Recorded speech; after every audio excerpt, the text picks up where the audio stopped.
Welcome to our podcast. It's not all black and white. I'm Cera. I'm black. I'm Matthew. I'm white, and we are the interracial couple. Today we're trying to figure out what in the world we're doing. We clearly are new at this endeavor.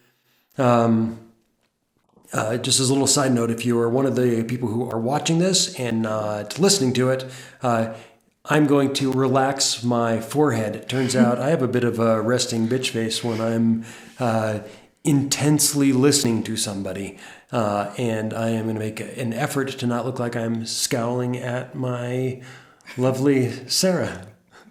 Even with my smile, I'm probably smiling. I'm going to work on that. Which, interestingly enough, you didn't even notice it, which is also probably fairly common in that after we've listened to and watched our first one, you looked at you and made all your comments about you, and I looked at me and made all my comments about me, because naturally I think we're all just a little bit self-involved. Yeah. Don't you think? I think. A little But bit?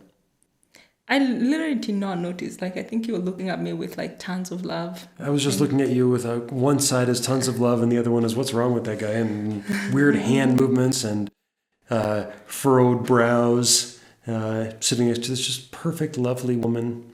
Aww. Anyway, welcome to our second episode of our podcast, where today we're going to talk about travel. Yeah, and travel, not just any other kind of travel, talking about traveling interracially, talking about, and some of the differences, I think, too, since we've been together now for about 3 years. We actually haven't traveled that much. 1 year ago, we moved to Kenya. And that was really the beginning of our travel together. Granted, we've gone on a little trip together into the mountains. In California, we went up to Arrowhead very early on. We did a trip back east to Washington, D.C. for a wedding. Little sort of family trip going up the coast to the Bay Area from Los Angeles. But sort of full-on travel, get your visas if you need them, which mostly I don't and you do.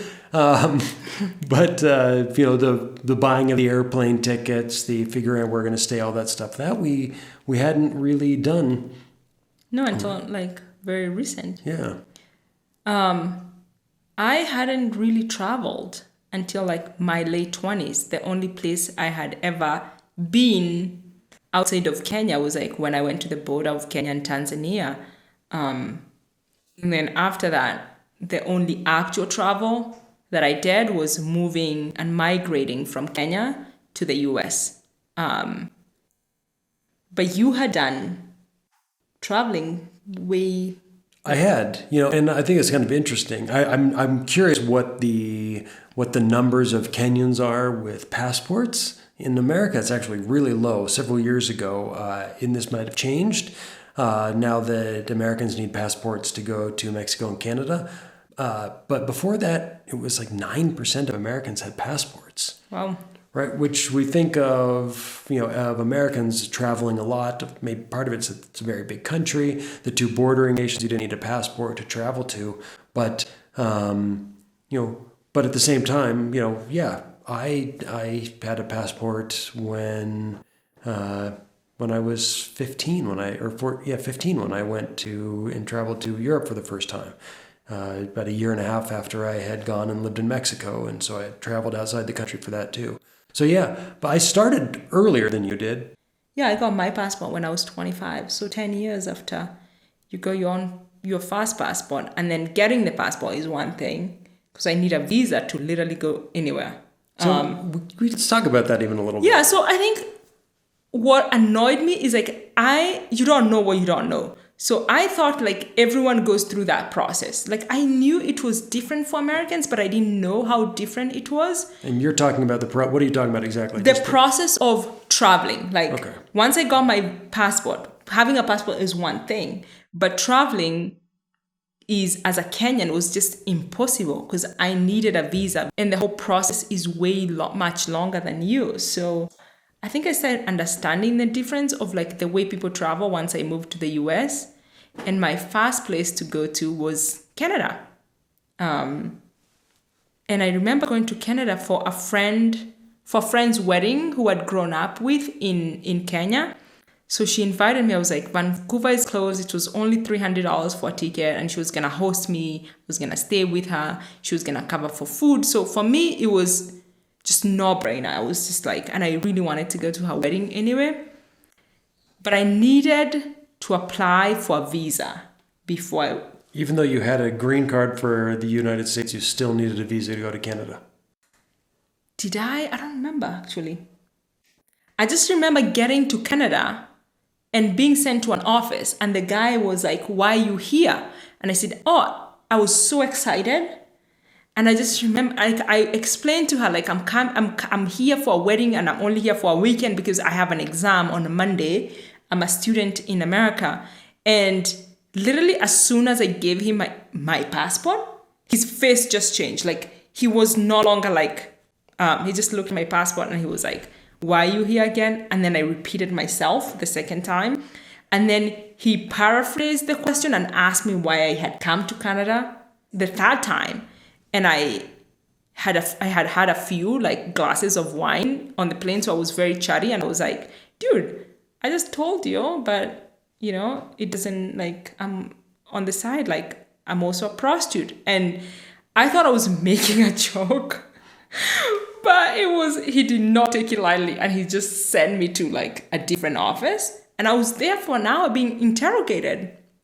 So I learned not to make jokes traveling and just answer the questions. That's pretty much like a good rule of thumb, no matter who you are, that if you make a joke, it turns out border control agents, no matter who they are, sense of humor is, they learn a lot of things. I think when you go to border control school, you learn all sorts of things to check how, one thing is to ask the same question 100 different times, particularly to get somebody agitated.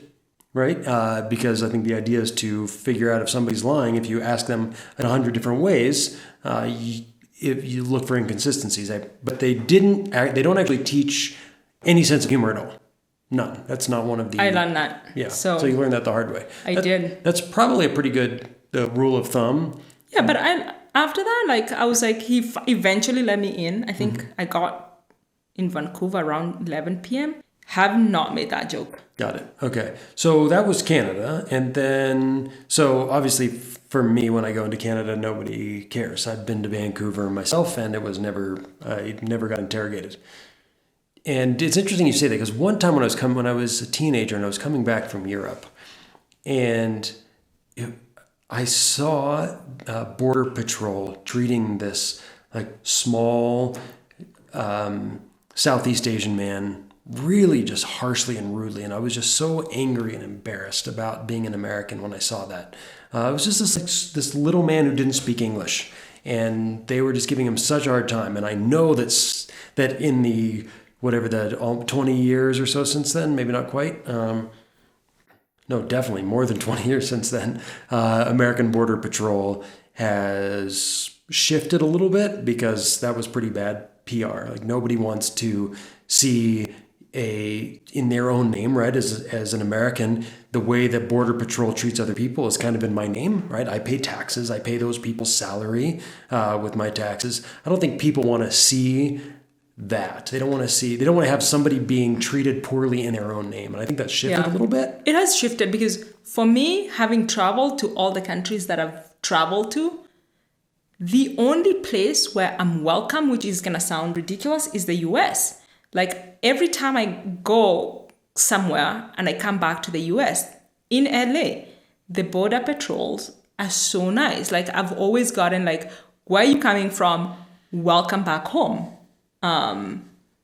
Which has just, I don't know if it's every case for every Black person coming back into the country, but for me, I've had like really good experiences coming back into the US. Yeah. I've not had an issue. And I've had an issue every country literally I've ever been to. Once they see my passport, so I don't even think it's my race, I think it's my country of origin that is an issue.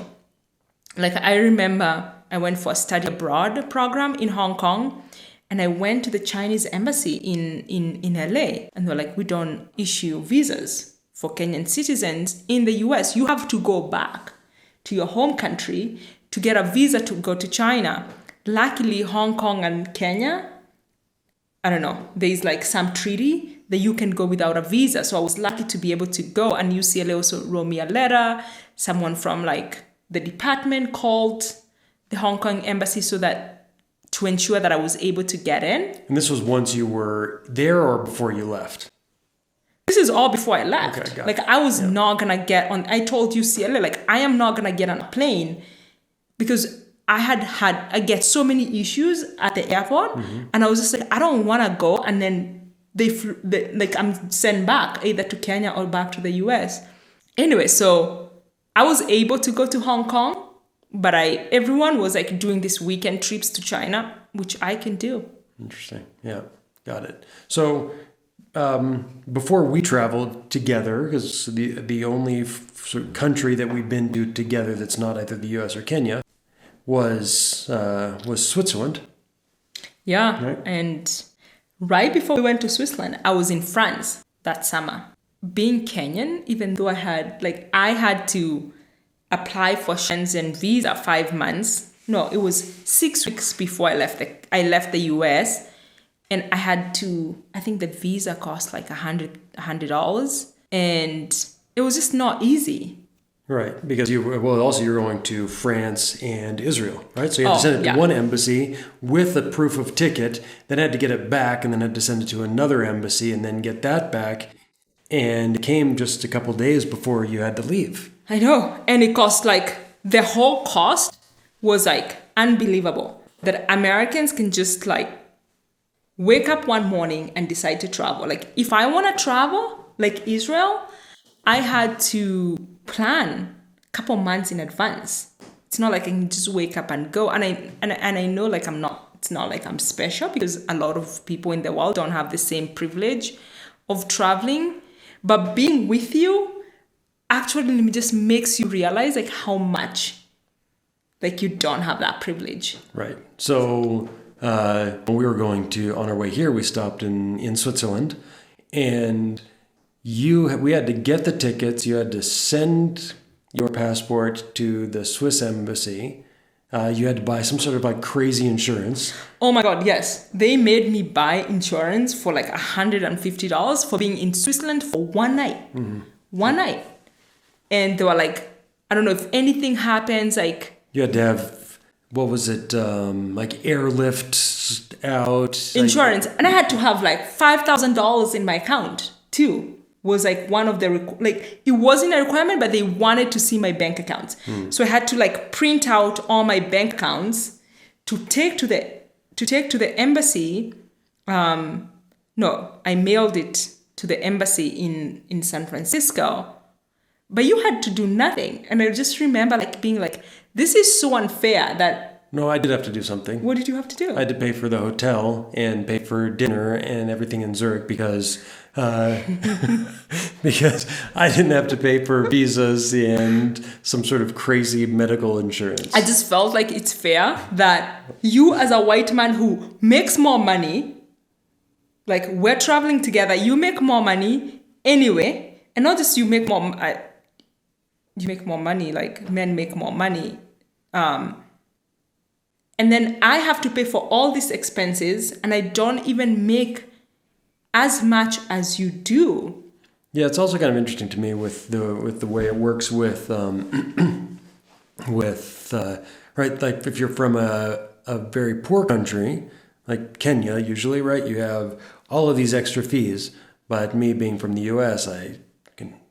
Yeah, so by the time we go to Europe, by the time we got to Zurich, I had spent $150 for insurance. I had paid for visas, for Schengen visa. I don't know what that cost, less than $100, but I was out $250, and you had paid nothing. Yep. So it was only fair for me to be once we get to Zurich, you are paying for the hotel and you are buying dinner that night. Fair enough. And then, but you one thing that made us want to talk about this was when we arrived in Zurich. You said there were certain things that you noticed that you're this is so much different. How was that different for you, and what was that like? So my experience of having gone to Israel I've always sent to an office. Not one single time I've ever not been interrogated. And when we went to get, like when I went with you as a white man to Zurich and we got to like border control and since we were traveling together, we walked up. Yeah, we walked up. Like together. I walked up, like I'm nervous every time I walk to a border control person because I know that they're not going to let me in. Like literally, I'm just always sent to an office. So you walk up to this guy and he's like, you start speaking to him in German. And then he looks at me and you're like, oh, this is my girlfriend. I think you said like, this is my fiance and we're traveling together. And he smiled at me and asked me no questions. You talked to him for a couple of minutes. It was so friendly. And then he was like, welcome to Zurich. And I was like, no. That's not how it goes. Like, well, clearly, it's a good thing he didn't. He wasn't asking about human trafficking because, you know, he might have found all sorts of weird things. Literally, it was such a different experience for me traveling with you. Yeah. That has never happened where I've gone to any country except Kenya and the US where they're like, welcome. I got to experience the privilege of traveling with a white man. Yeah. And I don't think I really thought so much about that either. And in fact, I think right in the U.S., at least in the communities that I've been living with, or you know, my communities, you know, travel is almost seen as a civic duty, right? To go out and see the world, to see other cultures, to be able to open up the way we see the world, to be able to have compassion for you know, others, the experiences of others, not only compassion, just an understanding. And then, so in some ways, obviously, travel is a huge privilege, but also in some ways a civic responsibility. But to be able to live into that civic responsibility, you have to have a certain amount of privilege. Yeah, you do. Right. And now that I have a US passport, yes, I have not used it once. Like, I just want to see how that's going to change my travel experience because I just got that passport, which is like one of the most powerful passport. Like I just went from like bottom to the top of. You know, if it turns out if we keep bombing other countries unprovoked, then it's going to kind of keep taking hits. Pretty soon I might need to marry you just so I can get a Kenyan passport so I can travel in some parts of the world. In terms of travel, it's a very useless passport. Kenyan? Yeah. Well, it's going to cost you money. Yeah, but it's useless. It depends on where you want to go. Like I think a Kenyan passport to go to Iran right now would be a way better passport to have. Yeah, but I literally am so excited to show like my passport when I land in Europe in a couple months, like how that is going to be different. Yeah. And I would like, we should do a second take of this podcast and like how different that's going to be. Yeah. I'll be interested to hear to see what that's like. Cause I feel like there was one time for me personally where I almost didn't get into a country. Believe it or not, it was Great Britain when I was younger. And since I was with another European, he basically said, okay, fine, I'll let you go in because you're with the European. I just remembered when I went to China. So the only place I could go, like I did like this research, countries in Asia that I could go visit on weekends when I didn't have classes that were close and cheap and I didn't need a visa, which was like, the only other place was like the island next to Hong Kong, Macau. And my friends, they were so sweet because they didn't want to leave me in the dorm by myself. So they kind of just did with what I was allowed to do. So we went to Macau this one weekend. And as soon as we got to Macau, there was a huge sign on the wall that said, no Nigerians allowed. And I was just like, we literally died. Like we were just laughing so hard because we were like, even in these tiny islands, like no Nigerians allowed. I was like, does that extend to Kenyans? No Kenyans allowed. As an African, like I was just like, oh no. And then I got there, and to be allowed to get into Macau, I had to pay $200. Wow. So did you go? I did. Because you were already there. I was already there, and Julia and John were just so sad. They had to wait for me for over an hour to be allowed in. So because I had to do all the paperwork. Right. I was allowed in after paying $200. Wow. So that's kind of international travel. And then a year ago, we moved here to Kenya, and we've been traveling around Kenya together. And traveling around Kenya as an interracial couple is also hasn't been it hasn't been without things of note, right? I mean, there are times where, first of all, I don't blend in anywhere. So like even yesterday, we were in Kisumu. And everyone's calling out, I get all sorts of names. My most common name, at least in Kikuyu areas, is I'm always Kamau or John. So wherever I'm walking, I hear, Kamau, John, how are you? Kenyans have this habit of giving white people that come to visit. They just look at you and they decide to just give you a name, a local name. Mm-hmm. So I'm generally Kamau. And when I don't answer that, then I become John. Because white guys are clearly, if they're not Kamau, turns out that they're John. But I don't blend in, and you stand out because you're with me.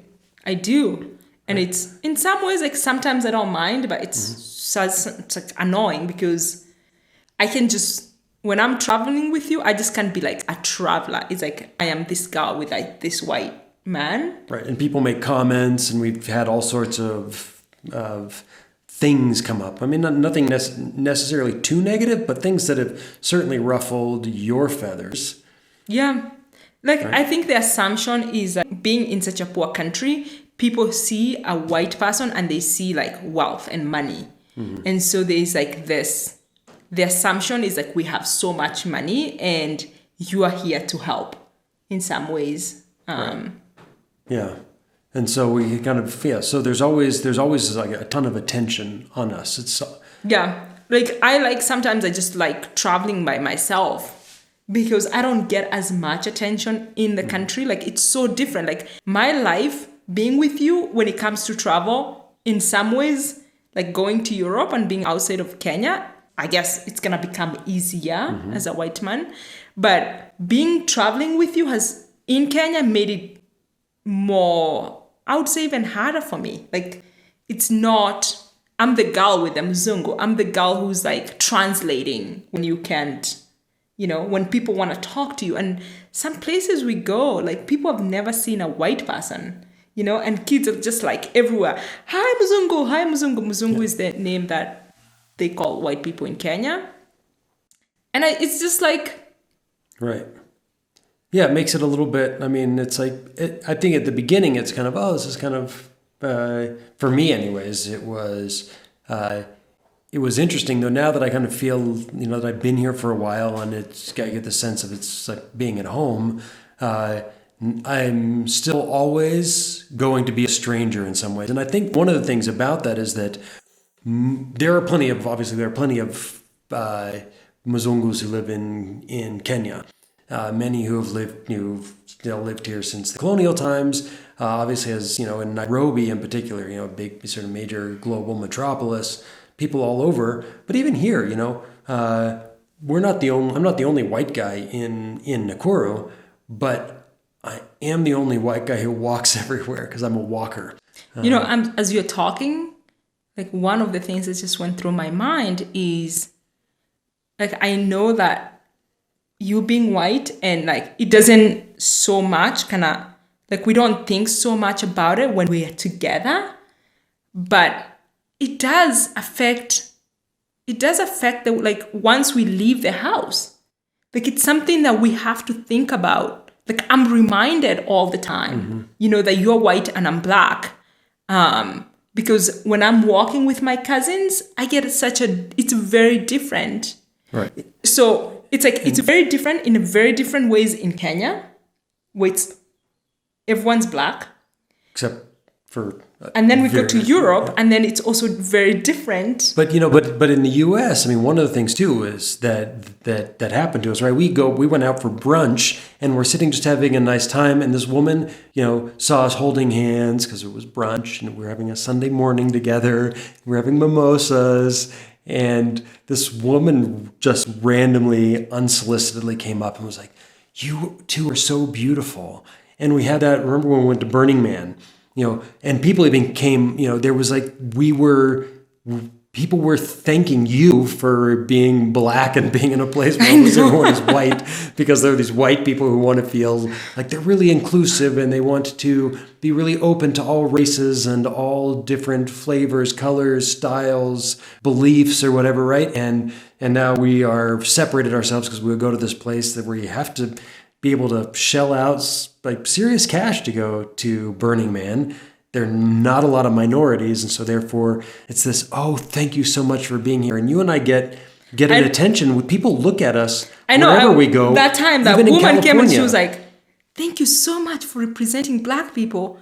And I was high, and I was drunk, and I was like, I just looked at what? I was like, dude, wait, I'm just here. I just want to be. I just I'm here to transcend. I don't even feel race or gender or anything. But it wasn't. I don't know. Sometimes it's endearing. Sometimes it's annoying. Yeah. In that moment, it was endearing. Yeah. But actually, I want to bring attention to something, because as I'm talking, there's a part of me that feels like I have no authority whatsoever to be talking about race or interracial relationship or anything.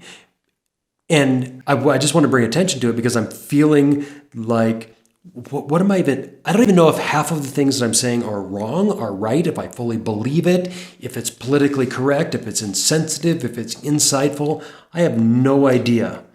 I'm having the same experience too, because I feel like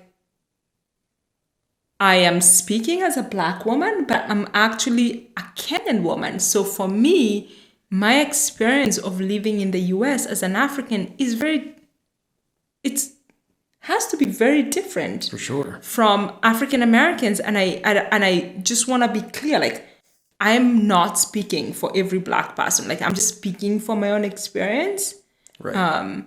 Yeah, and it's interesting to find, even in finding our way in this, right? Because we even had this, and I'm sure I'll bring this up more than once, but we've had things where I've said something, right? Remember one time I said something about your kinky hair, and we were in, like, that threw a wrench into our relationship for a few days. It did. And I felt like, wait, no, that's totally fine. And I even went to the internet and I was like, is this okay? And I watched all these videos of different African Americans, and some were saying like, no, babe, kinky is like, that's what we are. This is great. And others like, no, you can't do that. And I was like, I don't care what the internet is saying. Right. It's like, the way I feel is like, do not ever call my hair kinky. Right. Like, so let me ask you that, like, now without getting all sort of riled up about it, because for a while I was like, okay. And one of the things that was interesting to me was that the facts actually didn't matter. Even if 99% of African American women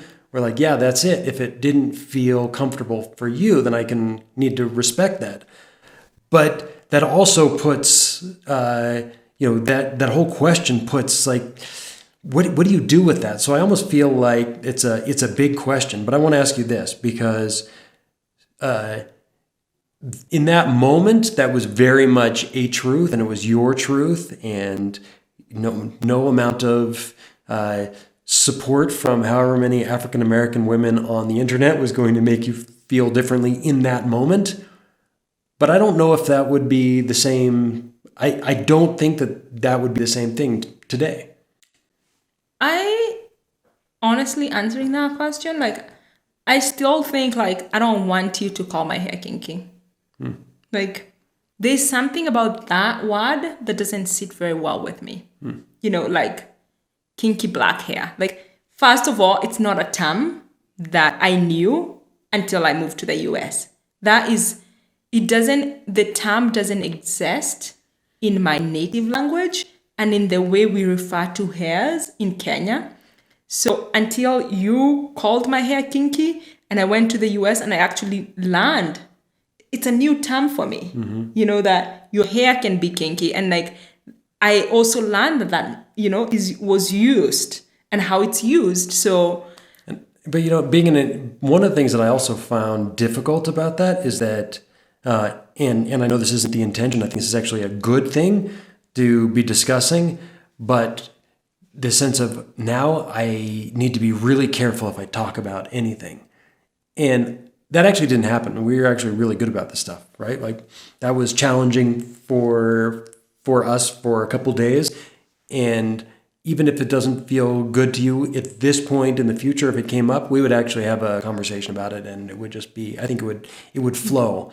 And you brought up something early on in the relationship, is that we actually have to be completely willing to say hurtful things without blame, right? And I think that was actually one of the earlier things for us to deal with, was how do you talk about the fact that you didn't feel comfortable with it without blaming or shaming me for either not knowing or taking my cues or references from somebody else. And just, I think even in general, it just becomes those questions are all over our culture right now, all over society. How do we deal with the fact that for some, because literally you could be sitting next to somebody who had almost the same identical experience as you and have a completely different reaction. Yeah. And now, how does somebody like me move or interact with you, or in a world, an interracial world, where without feeling like I'm better off not saying anything?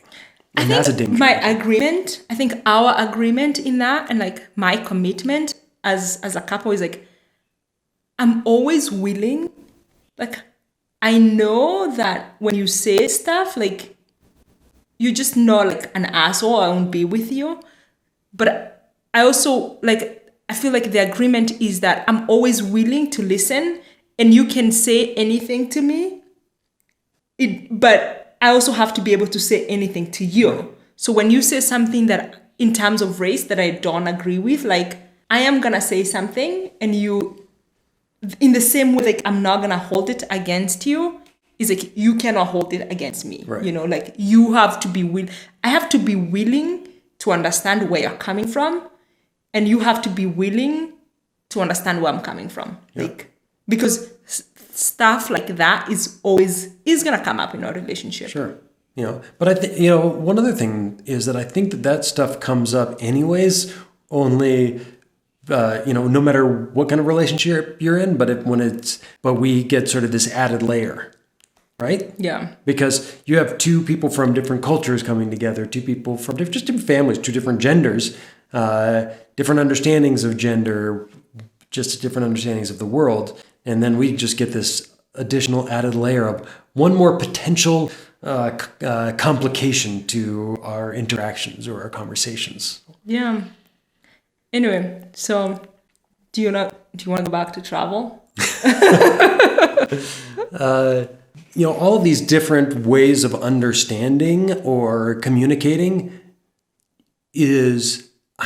I don't know how it is for anybody else, but to me, travel brings out, when you travel with somebody, it kind of brings out different things that don't come out in regular life, right? I have people I travel really well with, and I didn't realize it till I was a teenager when my best friend and I used to travel all over together. We hitchhiked across countless countries, thousands and thousands of miles.